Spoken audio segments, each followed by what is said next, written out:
tên con là nhằm bỏ cửa vào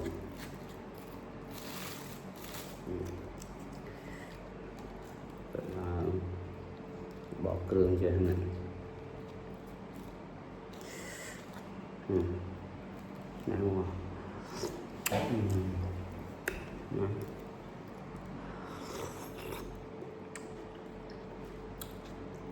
em đâu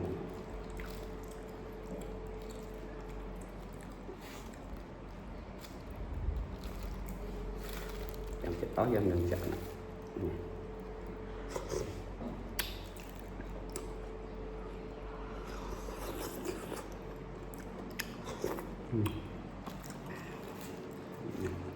tình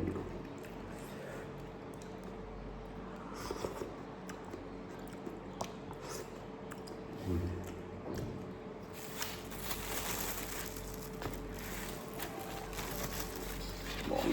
nó ra tích nó có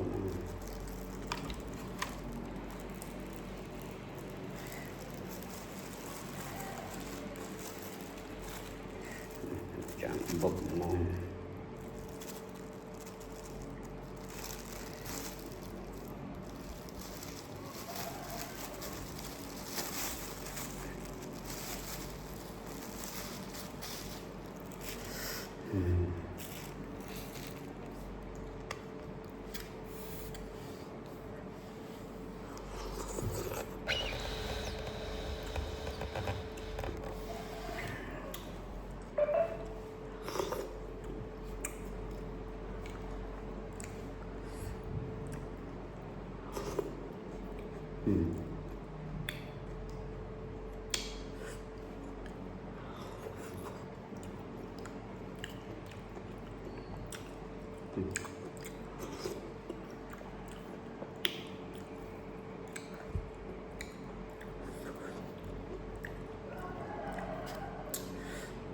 cường cái nòng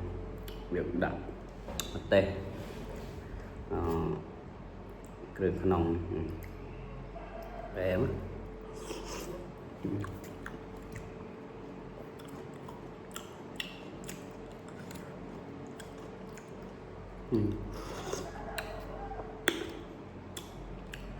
anh ấy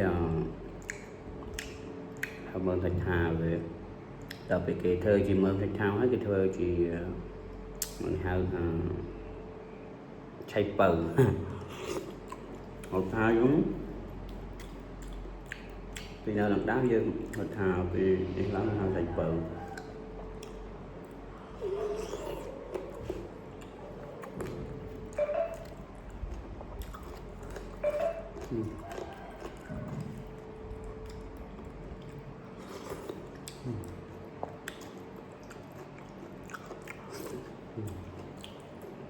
ngắm họ nè vợ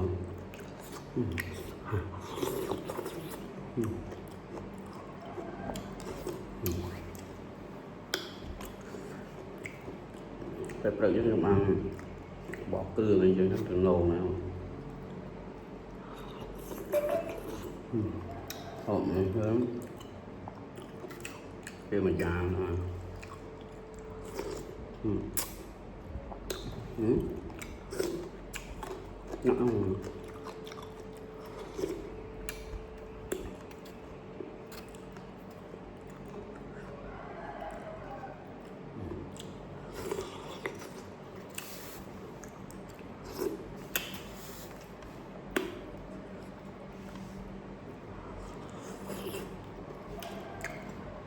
nó dân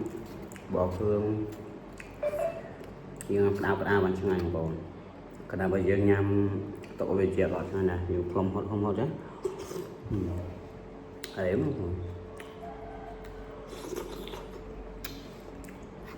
một gương lại con ấy sạch ra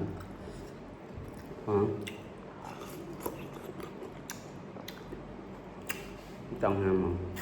rồi mặt trời nữa tạo mất chiên á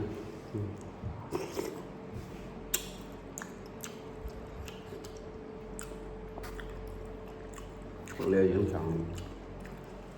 món bên nào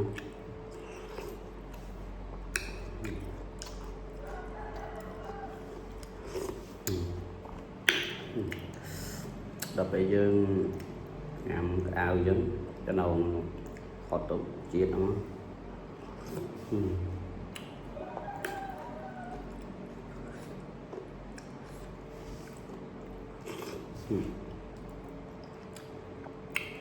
yeah.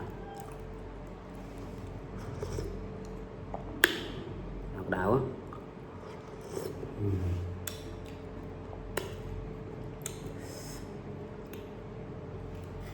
Con này cho trận nhằm bỏ cái đường này bệnh nữa đơn mình làm bê được bệnh nữa chai nữa.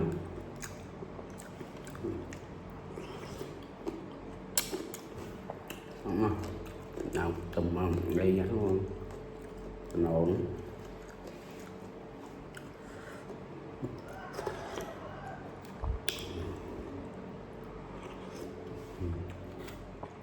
Nó sạch đẹp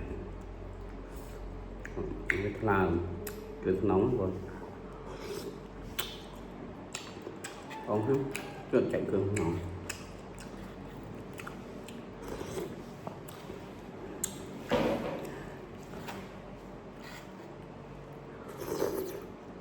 nó rất là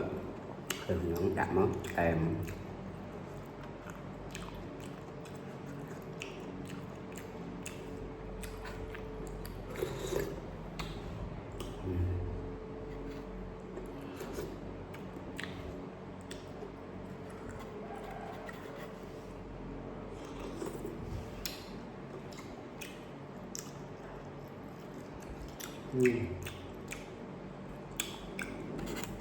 Món sài có chuyện tầm nôn đây mà làm rồi.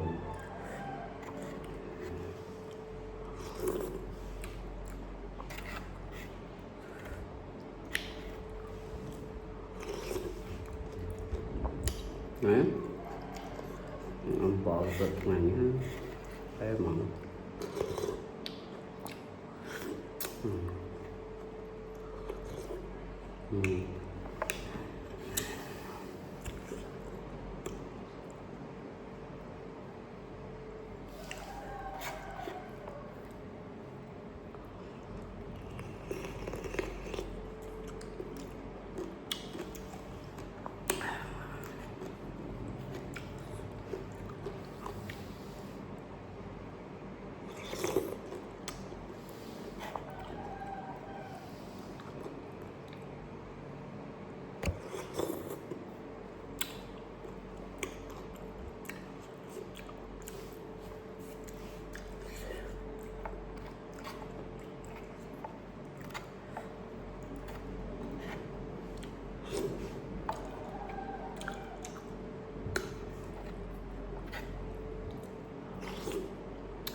em chuyện nó hỏi được bè vậy nha bọn nó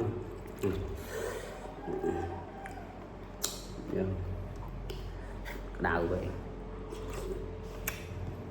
đó này ok ngay đó những bạn chị ra mà lương rồi thì đã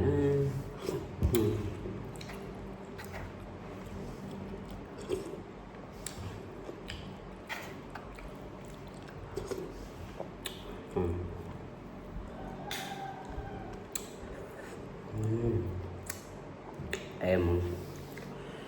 hai con mẹ phần nào